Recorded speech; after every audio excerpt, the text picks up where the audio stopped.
ഇനി ചെറിയൊരു topic, ഡ്രസ്ലെസ് syndrome. Okay, സംഭവം ഇത്രയേ ഉള്ളൂ, പെരികാർഡൈറ്റിസ് ആണ്. ഓക്കെ, പക്ഷേ നോർമൽ പെരികാർഡൈറ്റിസ് അല്ല. ഇതിൻ്റെ ഒരു ഡിസ്ക്രിപ്ഷൻ എങ്ങനെയാണ് പറയുന്നത്? പോസ്റ്റ് മയോകാർഡിയൽ പെരികാർഡൈറ്റിസ് വിത്ത് ഫീവർ. ഓക്കെ, കുറേ നല്ല പോയിന്റ്സ് ഉണ്ട്, നമുക്കത് ഉൾപ്പെടുത്തി അതൊന്ന് പഠിക്കാം. ഓക്കെ, മനസ്സിലാക്കുക, ഈ പേരിൽ പറയുന്ന പോലെ തന്നെ പെരികാർഡൈറ്റിസ് ആണ്, ഇൻഫ്ലമേഷൻ ഓഫ് ദി പെരികാർഡിയമാണ്. ഹാർട്ട് അറ്റാക്കിന് ശേഷം അല്ലെ മയോകാർഡിയൽ ഇൻഫ്രാക്ഷൻ ഒക്കെ വന്നതിന് ശേഷം ഉടനെയല്ല, കുറച്ച് ദിവസം കഴിഞ്ഞിട്ട് ഒരു 2 to 6 വീക്സിനൊക്കെ ശേഷം ഈ ഒരു പെരികാർഡിയത്തിൻ്റെ ഇൻഫ്ലമേഷൻ ഡെവലപ്പ് ചെയ്യുകയാണെങ്കിൽ അതിനെയാണ് ഡ്രസ്ലെസ് സിൻഡ്രോം എന്ന് പറയുന്നത്. മെയിൻ ഒരു ട്രിഗറിങ് പോയിന്റ് മയോകാർഡിയൽ ഇൻഫ്രാക്ഷൻ ആകാം, ഓക്കെ, അല്ലെങ്കിൽ ഹാർട്ട് അറ്റാക്ക് ആകാം. പക്ഷെ അത് മാത്രമല്ല, അതുമായിട്ട് കണക്ട് ചെയ്തുകൊണ്ട് തന്നെ പറയാൻ പറ്റും മറ്റെന്തെങ്കിലും ഡാമേജ് ഹാർട്ടിന് ഉണ്ടായി കഴിഞ്ഞാൽ, ലൈക്ക് ഇപ്പോൾ ഉദാഹരണം കാർഡിയക് സർജറി കഴിഞ്ഞ പേഷ്യൻസിനും ഇങ്ങനെ ഉണ്ടാകാൻ സാധ്യതയുണ്ട്, ചെസ്റ്റ് ട്രോമ ഉണ്ടായ പേഷ്യൻസിനും ഇങ്ങനെ ഉണ്ടാകാൻ സാധ്യതയുണ്ടെന്നാണ് പറയുന്നത്. പക്ഷേ എന്നാലും എക്സാം ഫോക്കസിൽ കുറച്ചുകൂടെ പ്രാധാന്യത്തോടെ മനസ്സിലാക്കിക്കോളൂ, അങ്ങനെയൊക്കെ ചോദിക്കുക. അതുകൊണ്ടാണ് മയോകാർഡിയൽ ഇൻഫാക്ഷൻ അല്ലെങ്കിൽ ഹാർട്ട് അറ്റാക്ക് വന്നതിന് ശേഷം കുറച്ച് നാളിന് ശേഷം ഡെവലപ്പ് ചെയ്യാൻ സാധ്യതയുള്ള ഒരു പെരികാർഡൈറ്റിസിനാണ് എന്ത് പറയുന്നത്, ഡ്രസ്ലെസ് സിൻഡ്രോം എന്ന് പറയുന്നത്. ഇനി എടുത്തു പറയേണ്ട ഒരു പോയിന്റ് എന്താ പറയുക, ഇതിൻ്റെ മെയിൻ റീസൺ ഇൻഫെക്ഷ്യസ് കോസ് അല്ല, മനസ്സിലായോ? ഓട്ടോ ഇമ്മ്യൂണിറ്റി ആണ് ഇവിടുത്തെ കാരണം. ഒരു ഓട്ടോ ഇമ്മ്യൂൺ ഡിസീസും കൂടെ ആണെന്ന് വേണമെങ്കിൽ പറയേണ്ടി വരും ഇത്. ഓട്ടോ ഇമ്മ്യൂണിറ്റി എന്താണെന്ന് നമുക്കറിയാമല്ലോ. എന്ന് വെച്ചാൽ നമ്മുടെ ശരീരത്തിൽ തന്നെയുള്ള നമ്മുടെ WBC നമ്മുടെ ശരീരത്തിലെ ടിഷ്യൂസിനെതിരെ തന്നെ പ്രവർത്തിക്കുമ്പോൾ, ഓക്കെ, അതിനെ നശിപ്പിക്കാൻ തുടങ്ങുമ്പോൾ, അതിൽ ഇൻഫ്ലമേറ്ററി പ്രോസസ്സ് ഉണ്ടാക്കുമ്പോൾ അതിനെയാണ് നമ്മൾ ഓട്ടോ ഇമ്മ്യൂണിറ്റി എന്ന് പറയുന്നത്. റൊമാറ്റിക് ഫീവർ ഒക്കെ പോലെ അല്ലേ? ഞാൻ എപ്പോഴും പറയുന്ന പോലെ നമ്മുടെ WBC അല്ലെങ്കിൽ നമ്മുടെ വൈറ്റ് ബ്ലഡ് സെൽസ് എന്തിനുള്ളതെന്ന് ചോദിച്ചാൽ പുറത്തുനിന്ന് വരുന്ന ശത്രുക്കൾക്കെതിരെ, അല്ലേ, നോൺ സെൽഫായിട്ടുള്ള വൈറസും ബാക്ടീരിയയ്ക്കും ഒക്കെ എതിരെ പ്രവർത്തിക്കാനുള്ളതാണ്. അതിനെ നശിപ്പിച്ചിട്ട് നമ്മുടെ ശരീരത്തെ പ്രൊട്ടക്റ്റ് ചെയ്യാനുള്ളതാണ്. അതേ പ്രക്രിയ അല്ലെങ്കിൽ ആ ഒരു പ്രോസസ്സ് നമ്മുടെ ടിഷ്യൂസിനെതിരെ ആ ഒരു അറ്റാക്ക് നടത്തിയാൽ ആ ടിഷ്യൂസിന് ഡാമേജ് ഉണ്ടാവും, അവിടെ ഇൻഫ്ലമേഷൻ ഉണ്ടാവും. അങ്ങനെ ഉണ്ടാകുന്ന അസുഖങ്ങളെ നമ്മൾ സിമ്പിളായിട്ട് ഓട്ടോ ഇമ്മ്യൂൺ ഡിസീസ് എന്ന് പറയുന്നത്. അതുപോലൊരു അസുഖമാണിത്. എന്ന് വെച്ചാൽ ഇങ്ങനെ മനസ്സിലാക്കുക, ഇപ്പോൾ ഹാർട്ട് അറ്റാക്ക് ഉണ്ടായി എന്ന് വിചാരിക്കുക, മയോകാർഡിയൽ ഇൻഫെക്ഷൻ ഉണ്ടായ സ്വാഭാവികമായിട്ടും ഹാർട്ടിന് ഡാമേജ് ഉണ്ടാകും. ഓക്കെ, ആ ഡാമേജിനെതിരെ, ആ നെക്രോട്ടിക് ടിഷ്യൂ അല്ലെ, ആ ഡെത്തായിട്ടുള്ള ടിഷ്യൂസിനെതിരെ WBCയുടെ പ്രതികരണം ഉണ്ടാവും. ആ ഒരു ഓട്ടോ ഇമ്മ്യൂൺ റെസ്പോൺസ്, അങ്ങനെ ഉണ്ടാകുന്ന ഇൻഫ്ലമേഷൻ, മനസ്സിലാവുന്നുണ്ട്? അതാണ് ഒറ്റവാക്കി പറഞ്ഞത്, ഇതൊരു ഓട്ടോ ഇമ്മ്യൂൺ ഡിസീസും കൂടെ ആണെന്ന് പറഞ്ഞത്. ആ ഒരു റിയാക്ഷനാണ് അല്ലെങ്കിൽ ആ റെസ്പോൺസാണ്, നമ്മുടെ WBCയുടെ റെസ്പോൺസാണ്, ഈ നെക്രോട്ടിക് ടിഷ്യൂവിനെതിരെയുള്ള റെസ്പോൺസാണ് ഈ ഒരു പെരികാർഡൈറ്റിസ് ആയിട്ട് ഉണ്ടാക്കുന്നത്. ബാക്കിയുള്ളതെല്ലാം പെരികാർഡൈറ്റിസിൻ്റെ സിംറ്റംസ് ആയിട്ട് പഠിച്ചു വെക്കാവുന്നേ ഉള്ളൂ. പെരികാർഡൈറ്റിസ് എന്ന് പറഞ്ഞാൽ എന്താണ്? ഹാർട്ടിൽ 3 ലെയറുകളാണുള്ളത്. ഏറ്റവും ഉള്ളിലുള്ള എൻഡോകാർഡിയം, നടുക്ക് വരുന്നത് മയോകാർഡിയം, ഏറ്റവും പുറത്ത് വരുന്നത് പെരികാർഡിയം, അല്ലേ? അതിൽ തന്നെ 2 ലെയറുകളുണ്ട് പെരികാർഡിയത്തിന് മെയിനായിട്ട്. ഏറ്റവും പുറത്ത് വരുന്നത് പെറൈറ്റൽ ലെയറും ഉള്ളിൽ വരുന്നത് വിസറൽ ലെയറും, മയോകാർഡിയത്തിൽ ഒട്ടി. ഓക്കെ, വിസറൽ ലെയറിന് എപ്പികാർഡിയം എന്നൊരു പേരുണ്ട്. ഇടയ്ക്ക് ചെറിയൊരു പൊട്ടൻഷ്യൽ സ്പേസ് ഉണ്ട്, അവിടെ കുറച്ച് ഫ്ലൂയിഡ് ഉണ്ട്, അല്ലേ, നോർമലായിട്ട്. അപ്പം അത് ഹാർട്ട് ഈസി ആയിട്ട് എന്താ പറയുന്നത്, ബീറ്റ് ചെയ്യാൻ വേണ്ടി സഹായിക്കുന്ന ഒരു സ്പെഷ്യൽ അറേഞ്ച്മെൻറ്റും കൂടാണ് ഈ ഒരു സീറസ് അറേഞ്ച്മെൻറ്റ് എന്ന് പറയുന്നത്, പെരികാർഡിയം. അപ്പോൾ അവിടെ ഉണ്ടാകുന്ന ഇൻഫ്ലമേഷന് കൊണ്ടുണ്ടാകുന്ന മെയിൻ പ്രശ്നം അവിടെ ഫ്ലൂയിഡ് കൂടുതലായിട്ട് ഇറങ്ങും. അങ്ങനെ ഫ്ലൂയിഡ് ഇതിൻ്റെ ഇടയ്ക്ക് കൂടുതൽ കെട്ടിക്കിടന്നാൽ അതിനെ പെരികാർഡിയൽ എഫ്യൂഷൻ എന്നാണ് പറയുന്നത്. ഓക്കെ, അങ്ങനെയുള്ള പ്രശ്നങ്ങളും ഇവിടെ ഉണ്ടാകും. അതിനെക്കുറിച്ചാണ് ഞാൻ പറഞ്ഞുകൊണ്ട് വന്നത്. പെരികാർഡൈറ്റിസ് മെയിനായിട്ട് നല്ല നെഞ്ചുവേദന ഉണ്ടാവും, പ്ലൂറൈറ്റിക് ചെസ്റ്റ് പെയിൻ എന്നാണ് പറയുന്നത്, മനസ്സിലാവുന്നുണ്ടോ? ഈ വേദനയ്ക്കും ചില പ്രത്യേകതയുണ്ട്, ഗ്രേറ്റിംഗ് ടൈപ്പ് ഓഫ് പെയിൻ എന്നൊക്കെ പറയും. അത് കിടക്കുന്ന സമയത്ത് സുപ്പൈൻ പൊസിഷൻ അല്ലെങ്കിൽ ലൈൻ ഡൗണിൽ ആ വേദന കൂടും. കാരണം ഈ വീക്കം ഇങ്ങനെ നിൽക്കുന്നുണ്ട്, നേരെ കിടക്കുമ്പോൾ ഗ്രാവിറ്റിയുടെ ഇത് കാരണം എന്താ പറയുന്നത്, ഈ ഹാർട്ടിൻ്റെ ഭാഗത്ത് ആൻറ്റീരിയർ ചെസ്റ്റ് വാളിൽ വേദന കൂടുതലായിരിക്കും. മനസ്സിലായോ? അത് നോട്ട് ചെയ്യാം, നിങ്ങൾക്ക് ചോദിക്കാൻ ചാൻസ് ഉള്ള. ആൻറ്റീരിയർ ചെസ്റ്റ് വാളിൽ പ്രത്യേകിച്ച് സുപ്പൈൻ പൊസിഷനിൽ വേദന കൂടുതലായിരിക്കും. സിറ്റിംഗ് അപ്പ് അല്ലെങ്കിൽ ഇരിക്കുന്ന സമയത്തോ അല്ലെങ്കിൽ ലീനിങ് ഫോർവേഡോ ചെയ്യുന്ന സമയത്ത് ഒരു റിലീഫ് കിട്ടും, വേദനയ്ക്ക് ഒരു ആശ്വാസം കിട്ടുമെന്നാണ് പറയുന്നത്.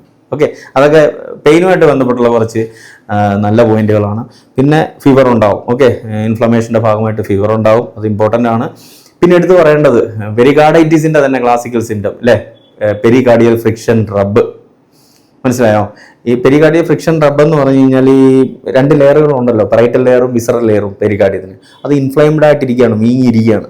അപ്പോൾ അത് ഇരുന്ന് ഒരയുന്ന സൗണ്ട് മനസ്സിലാവുന്നുണ്ടോ? ഒരു ഹൈ പിച്ച്ഡ് സ്ക്രാച്ചി സൗണ്ട് എന്നൊക്കെയാണ് പറയുന്നത്. ഓസ്കൾട്ടേറ്റ് ചെയ്യുന്ന സമയത്ത് നമുക്ക് കേൾക്കാൻ പറ്റുമെന്നാണ് പറയുന്നത്. അങ്ങനെ കേൾക്കുന്ന സൗണ്ടിനെയാണ് എന്താ പറയുക, പെരികാർഡിയൽ ഫ്രിക്ഷൻ റബ്ബ് എന്ന് പറയുന്നത്. അത് ഇതിൻ്റെ ക്ലാസിക്കൽ സിംറ്റം ആണ്. ഓക്കെ, അപ്പോൾ 3 ഫീവർ, പ്ലൂറൈറ്റിക് ചെസ്റ്റ് പെയിൻ, പിന്നെ അവസാനം പറയുന്നത് എന്താണ്, പെരികാർഡിയൽ ഫ്രിക്ഷൻ റബ്ബ്. ഇതിൻ്റെ ട്രയാഡ് സിംറ്റംസ് ആണ്, 3 മെയിൻ സിംറ്റംസ് ആണ്, അങ്ങനെ മനസ്സിലാക്കാം.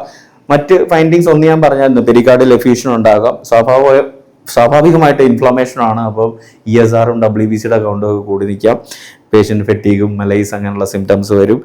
ഡയഗ്നോസിസ്, അതിനകത്ത് നല്ലൊരു പോയിന്റ് ഉണ്ട്. ECG എടുത്ത് കഴിയുമ്പോഴത്തേക്ക് ECGയിൽ ST സെഗ്മെന്റ് എലിവേഷൻ കാണിക്കാനുള്ള സാധ്യതയുണ്ട്. അതൊരു ഇമ്പോർട്ടൻറ്റ് ഫൈൻഡിങ് ആണ്. കൃത്യമായിട്ട് പറഞ്ഞാൽ ഡിഫ്യൂസ് ST സെഗ്മെന്റ് എലിവേഷൻ എന്ന് പറയും. അതുപോലെ തന്നെ PR ഡിപ്രഷനും ഉണ്ടാകാം. പക്ഷേ മെയിൻ ക്വസ്റ്റ്യനൊക്കെ ഫോക്കസ് പറയുന്നത് ST എലിവേഷൻ ആണ് നോട്ട് ചെയ്ത് വെച്ച് പഠിക്കേണ്ടത്. നമുക്ക് ഈ പെരികാർഡിയൽ എഫ്യൂഷൻ അല്ലെങ്കിൽ ഹാർട്ടിന് ചുറ്റും വെള്ളം കെട്ടി നിൽക്കുന്ന അവസ്ഥ നമുക്ക് എക്കോ വെച്ചിട്ട് കണ്ടെത്താൻ പറ്റും. അപ്പോൾ അതും ഡയഗ്നോസ്റ്റിക് സ്റ്റഡീസിൽ ഉൾപ്പെടുത്താം. ട്രീറ്റ്മെൻറ്റിലോട്ട് വരുമ്പോഴത്തേക്ക് സെൽഫ് ലിമിറ്റിംഗ് ആണ്, അത് വേറെ സത്യം. പക്ഷേ എന്നിരുന്നാൽ പോലും നമ്മൾ ട്രീറ്റ്മെൻറ്റ് എടുക്കേണ്ടി വരും. മെയിനായിട്ട് ഇൻഫ്ലമേഷൻ ആണല്ലോ. അപ്പം മെയിൻ ഡ്രഗ് ഓഫ് ചോയ്സ് ആയിട്ട് പറയുന്നത് പ്രധാനമായിട്ട് കൊടുക്കുന്ന NSAIDs ആണ്. Non steroidal anti inflammatory drugs ആണ്. ഇൻഫ്ലമേഷൻ കുറയ്ക്കാൻ വേണ്ടിയിട്ട് ഇബുപ്രോഫൻ പോലുള്ളതൊക്കെ കൊടുക്കും. പിന്നെ അതിൽ നിന്നില്ല, അല്ലെങ്കിൽ ഇടയ്ക്കിടയ്ക്ക് അങ്ങനെ വരുന്നുണ്ട്, അതാണ് കൃത്യമായിട്ട് പറയേണ്ട വാക്ക്. റിക്കറൻസ് ഉണ്ടെങ്കിൽ കോൾച്ചിസിൻ ഒരു നല്ല ഓപ്ഷനാണ്. മനസ്സിലായോ? നമ്മുടെ ഗൗട്ടിനെ കൊടുക്കുന്ന ആൻറ്റി ഇൻഫ്ലമേറ്ററി ഡ്രഗ് കോൾച്ചിസിൻ. അപ്പോൾ ഇത് രണ്ടും നോട്ട് ചെയ്യുന്നു, NSAIDsഉം കോൾച്ചിസിനും. റെയറായിട്ട് നമ്മുടെ സ്റ്റീറോയിഡ്സും കൊടുക്കാറുണ്ട്. കാരണം ഇൻഫ്ലമേഷനും ഓട്ടോ ഇമ്മ്യൂണിറ്റി ഒക്കെ ഉള്ളതുകൊണ്ട് അതിനെ സപ്രസ് ചെയ്യാൻ വേണ്ടിയിട്ട് സ്റ്റീറോയിഡ്സ്, കോർട്ടിക്കോസ്റ്റീറോയിഡ്സ് നല്ലതാണ്. പക്ഷേ സിവിയർ ആണെങ്കിൽ മാത്രമേ ഒരു ഓപ്ഷനായിട്ട് ഉൾപ്പെടുത്താൻ പറയുന്നുള്ളൂ. അപ്പം നമുക്കതൊന്ന് കൺക്ലൂഡ് ചെയ്യാം. ഞാൻ പറഞ്ഞ പോയിന്റ്സിൽ നിന്ന് എക്സാം ഫോക്കസ് ആയിട്ട് കുറച്ച് പോയിന്റ്സ് അങ്ങോട്ട് എൻലിസ്റ്റ് ചെയ്യാം.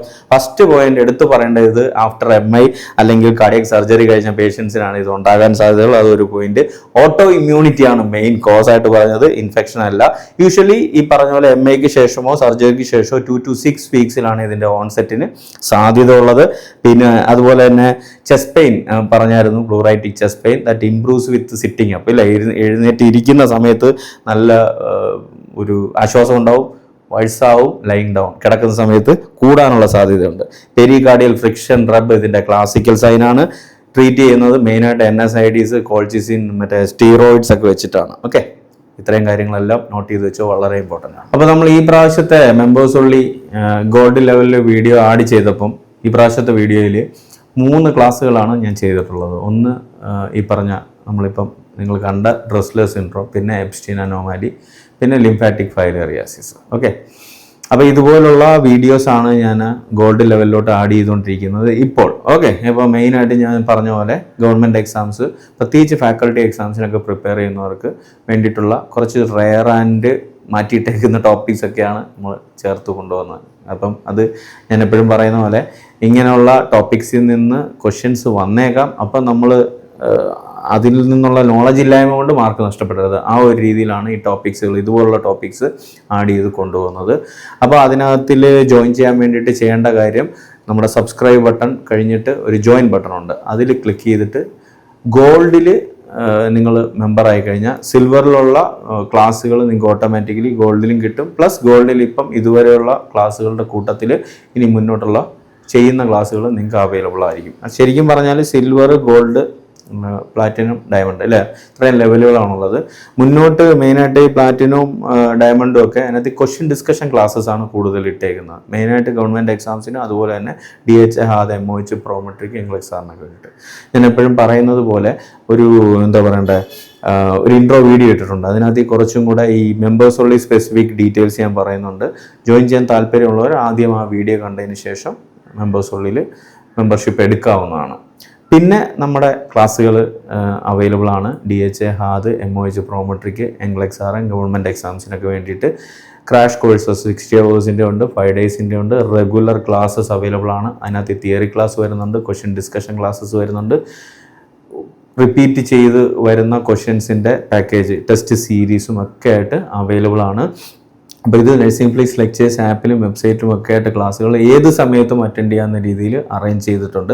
അതുകൂടാതെ ലൈവ് വേണ്ടവർക്ക് വേണ്ടിയിട്ട് ലൈവ് ക്ലാസ്സും ഇപ്പോൾ അവൈലബിൾ ആണ്. കൂടുതൽ ഡീറ്റെയിൽസ് അറിയാൻ വേണ്ടിയിട്ട് ഞാൻ നമ്പർ കൊടുത്തിട്ടുണ്ട്, അതിലോട്ട് കോൺടാക്ട് ചെയ്യാം.